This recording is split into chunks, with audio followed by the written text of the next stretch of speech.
Hey everyone, welcome to my very first video. You are watching Beverly Hills Boss, and I am Nicole Rodrigues, your host. I've been in the PR and marketing industry for about 19 years now, so I am very excited to be able to pass along a lot of what I know to any of you. Maybe you want to start a business, maybe you want to get into PR, or maybe you just want to become the boss of your own destiny. Hang out with me and I'm going to help you get there. The future is now. Today, I'm going to expose one of my very favorite brands, Apple. They made two significant announcements this week that I want to share with you because I want to help you understand that there's a lot of cool stuff that happens in the background before news hits any of you, before a company shares anything with any of you. There are a lot of steps that they have to take, especially with the media, before all of that information is shared so that it feels impactful. So I'm excited to be able to share some of that and even kind of go through, as a consumer, some of the things that they've announced from my perspective. First, for any of you who don't know, the new iOS operating system is out, iOS 13. I am currently, let's see where we are in the download situation. I am literally updating my phone. I have an iPhone 8. I'm a happy Apple user, so I want to see how this works on my older phone before I go and upgrade to what they announced, the iPhone 11. So they announced their 2019 lineup, which is the new iPhone 11. I think it's the iPhone Pro and the iPhone Pro Max. So this is really exciting because part of their really key messaging that I love that they've used is that this is the most powerful lineup of iPhones ever. So messaging is important, and as you guys get to know me, you'll understand why, and I'll go through more of that with you. But we don't want to go into too much detail just yet. First, I kind of want to talk about what it takes to make a really great announcement as a company. So many people think you write a press release, you put it out in the world, and everybody just knows what you're announcing. That's not usually the case. What usually happens is months in advance, the company will make a decision about a product that they want to release. That product needs to go into production. As the product is in production, you have the marketing and PR teams getting together and talking about how we're going to take this to the market. So usually a PR person like me will work with clients and we'll plan 6 to 8 months in advance if it's something huge, sometimes even just 3 months in advance. So if you are thinking about launching a company, or you already have a company and you're thinking about some sort of product launch, think about the time that it takes to really describe what it is you're bringing to the market. What is it that that's going to do for people, and why do they need to care? Those are all things that you need to know before you release that. So with Apple, let's just say they haven't told me specifically. I haven't talked to anyone at Apple. Full disclosure, I didn't pick up the phone and call their PR people. But from what I can tell, they have known about this at least a year. And with this new product development, they usually go through cycles. There are things that you can see when Apple makes an announcement that they follow a really specific cadence. And that's important because once you have an announcement system in place, it makes it really easy for everyone to fall in line and do what they need to do when it comes to an announcement. So I'm going to fast forward up to the press release drafting. You're writing a press release, and in that announcement, press release, they're synonymous. In that announcement, you have to have something called messaging. The messaging is really what you want the audience, mostly media, to take from that press release. The reason for that is media get a press release, and that is a big tool for them to gather all of the facts, right? So they're going to get an announcement, sometimes under embargo. Embargo means you will take a look at what we have to offer, what we're going to be telling the world, and you promise not to tell anyone until the big day we make the announcement. A lot of people forget that embargo pitching is a really awesome tool to use because it gives you time and it allows the media, who are very busy, enough time to plan and do a really good job when it comes to your specific announcement. So say for instance, the PR team at Apple wrote a really solid press release with awesome messaging. And in that messaging was plain and clear, this is the most powerful lineup of iPhone products ever. That's pretty powerful. Also in a press release, you're gonna wanna say how much it is, right? Because you want the media, when they write their stories or they're doing broadcast and talking about it, they want the consumers to know how much. Well, how much? These iPhones are running anywhere from $999 to around $1,100, $1,099.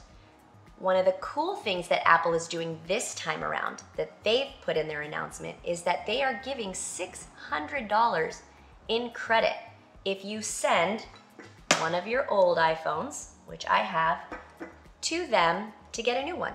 So if you do the math, you're really getting a brand new iPhone for about $400, maybe $500, depending on the model that you get. So again, these are things that they're gonna put in the announcement. They're also gonna put that in a lot of their advertising because they want people to know you can get an awesome brand new phone for really, really, I don't wanna call it dirt cheap because it's not cheap, but significantly less than if you were to just buy it from your retail store. So another thing to keep in mind is this new phone has an amazing set of features. The camera, there's like 3 cameras in this thing, and I cannot wait to actually get my hands on it. And by the way, if any of you already have this iPhone 11, comment below please and let me know what you think. I'll tell you, being in the tech industry, I'm always one who will wait to see how other people react to it, how many people have it before I go out and actually get it. The other thing too about technology, I like to get the most value that I can out of a product. I spent a lot of money on this iPhone 8 and I think I've gotten a lot of really, really great value. I'm ready for an upgrade, but am I gonna get the iPhone 11? Not sure, maybe I'll get the iPhone 10. We'll see, but if you share your comments, I would really love to know your honest opinion about it. Okay, I digress, let's get back. So with Apple, they made this great announcement. How come all of these press people know about it? And how come they were able to already review the phones and iOS 13? It's because Apple has really strong relationships with media. So again, if you want to start a company or you want to release a product, think about it. You have to get that product in the physical hands of the media well before they make an announcement, or before you make an announcement, excuse me. So before they write about you, they've got to try the product, they've got to tinker with it. Sometimes they're not always going to like the experience, and you have to be okay with that. Not every product is going to be perfect right out the gate, and believe me, there have probably been a lot of reviews that Apple didn't like that press gave, but it goes with the territory. This is all earned media. It is not advertising. They are not purchasing any space from these media to say, I really like this Apple phone. This is amazing. No, they're giving it to them and saying, give this a shot. I trust you as a member of the media because you have experience with multiple phones. Maybe they also review Androids, right? So competitors, you have to keep that in mind. So when you're going to make an announcement, you usually will set aside a certain amount of product that will go to the media so that they get to test it out well before you make your announcement. So I usually tell my clients, to be honest, give it 6 to 8 weeks. You have to pitch that person, get them to agree, get it into, FedEx or UPS, get it into their hands, and then they have to find time to actually try the product. Media are busy, so shout out to all of the busy media people out there, so many of them that are my friends. A lot of what I've learned in PR is from actual media people who have told me, I need X amount of time in advance or it's just not gonna happen when your client wants it or whatever. So I know that if I were to advise a client, and Apple probably did this too, set a certain amount of time aside, pick a certain number of iPhones, pick the best media people that you want to have, have access to these phones, and then get it to them. Give them the press release and also give them a review guide, something that gives them step-by-step instructions on how to physically use the product so that they feel like they are getting a chance to intimately test and check all of the features that you are announcing. If you have a product that you want to announce and you want people to review, here's what you need. One, you need to make sure that you have time in advance to make sure that you can get the agreement from the press that they want to try it. Never send a product blind. Don't just send it to a media person and expect that they're gonna have the time or the interest in reviewing your product. First, reach out to them. If you don't know where to find them or you don't have a PR firm that is working with you, you can easily, politely stalk media by doing a simple Google search. Look up people who are maybe reviewing similar products. Take a look at some of their stories. If you feel like they're the right person to review your product, hit them up. Why not? A lot of media will keep their email addresses in their bios on social media. If they don't, slip into the DMs. Give them your email address. See if they're interested, and then maybe you guys can create a connection that way. The main thing is that you don't give up. There's always a way. And if you believe in your product, keep going. Don't stop. You've got to get it out there and you've got to try. So if you send a media person after they agree that they actually want it, send them a product, make sure that there's a solid press release. In that press release, think about the who, what, where, when, why, and how much. Because that is all of the information they're gonna need in order to develop their stories. And remember, they're not all gonna develop them the same, but you want them all to have that core messaging in their stories. Finally, once they agree, they've received the package, they've tried it, follow up. Create a relationship. Ask them, hey, is there anything else you need?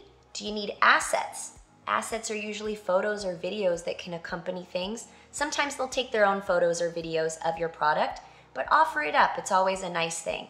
And don't forget to include a really clear reviewer's guide for them. And then you sit back, watch, see what they think. Hopefully it's good. But the best thing is that you get out there and you try, especially if you have a really cool product that you think the world should know about. So I hope that was really helpful for all of you. Thank you so much for joining me here. This literally was my very first YouTube video for Beverly Hills Boss, so I want to know what you think. Did you like the video? Was this helpful? Also, feel free to follow me. Instagram, Facebook, Pinterest, Twitter. Let's be friends. I totally hope that this was helpful. I really, really look forward to doing another video for all of you guys, and I want to make sure that I'm giving you what you want. And before you go, be sure to visit me at www.beverlyhillsboss.com because I'm giving away a free gift, and also you'll find out a lot more information about my upcoming book, which I think will help a lot of you anyway. So thank you very much for joining me. Don't forget to comment. All comments are welcome. Thank you so much. Bye. The future is now.